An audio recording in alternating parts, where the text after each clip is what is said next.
জন্মটা হয়েছে আমি আমাদের সেক্রেটারি আব্দুল্লাহ জাবের আমরা 5 তারিখ পর্যন্ত একসাথে আন্দোলন করেছি। তো 5 তারিখ রাতে আমরা সারা রাত যখন করে রাতে মন্দির পাহারা দিচ্ছিলাম, আমি জাবের আমাদের আরো কিছু বন্ধুরা।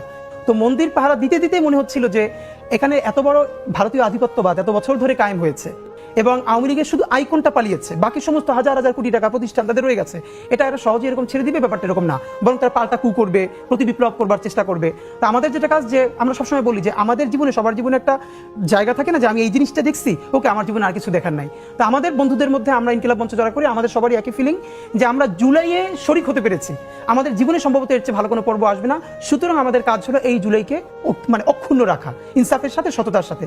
তারপর আমরা প্ল্যান করলাম যে যে কোনোভাবেও এটাকে আমাদের এগিয়ে নিয়ে যেতে হবে। আমরা ভাবছিলাম বিএনপি, জামাত ইসলামী, অন্যান্য যে ফ্যাসিবাদ বিরোধী দল, তারা হয়তো প্রথম 15 দিন শাহবাগে আরো বিভিন্ন জায়গায় প্রতিদিন একটা সাংস্কৃতিক জমায়েত করে মানে এটাকে অক্ষুণ্ণ রাখা, ঐক্যবদ্ধ রাখা। কিন্তু সরকার গঠন, বিভিন্ন প্রক্রিয়ার কারণে কোনো দলই আসলে ওইটা ফোকাস করতে পারে নাই।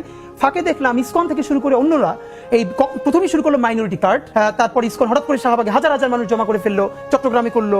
তো আমাদের মনে হচ্ছিল এখন তারা মাইনরিটি কার্ড নিয়ে সামনে আসবে, ভারত যেটা সবসময় করে বাংলাদেশে, একটা হলো মাইনরিটি কার্ডটা খেলে আর একটা হলো পার্বত্য চট্টগ্রাম। তো আমরা কোনোভাবে আর কুল করতে না পারি, আমরা বললাম না, আমরা আর কারোর জন্য বসে থাকবো না, আমরা নিজেরা দাঁড়াই। তো তারপরে আমার মনে আছে 5ই অগস্টের পরে 13ই অগস্ট সর্বপ্রথম আমরা শাহবাগে দাঁড়াই ইনকিলাব মঞ্চের ব্যানারে, যে এই যে গণহত্যার সাথে যে সমস্ত পুলিশ এবং আমরা জড়িত তাদেরকে অনতিবিলম্বে গ্রেপ্তার করতে হবে, গণহত্যাকারী হাসিনাকে দেশে ফিরিয়ে বিচারের ব্যবস্থা করতে হবে। এইরকম বেশ কিছু জনদাবি নিয়ে আমরা সেদিন দাঁড়াই। এবং আমার মনে আছে আমরা যখন প্রথমে দাঁড়াই জাদুঘরের সামনে, সেদিন আমরা 25-30 জন ছিলাম প্রথম, একদম সকাল।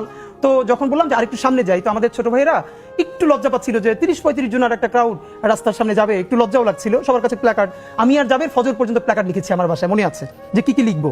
ফজরের পরে আমরা ঘন্টা খানিক একটু বিশ্রাম নিয়ে তারপরে বের হয়েছি। তো আমরা 30-35 জনের মতো। তো ওরা একটু ইতস্তত বোধ করছিল যে শাহবাগে দাঁড়াবে, লজ্জাও লাগতেছে, লোকজন কম। তখন আমার মনে আছে আমি বলেছিলাম যে দেখো, মাথা গুইনো না, মানে আমরা কয়জন সেইটা চিন্তা না করে আমরা কি বলতেছি, আমাদের প্ল্যাকার্ডে কি লেখা সেইটা দেখো।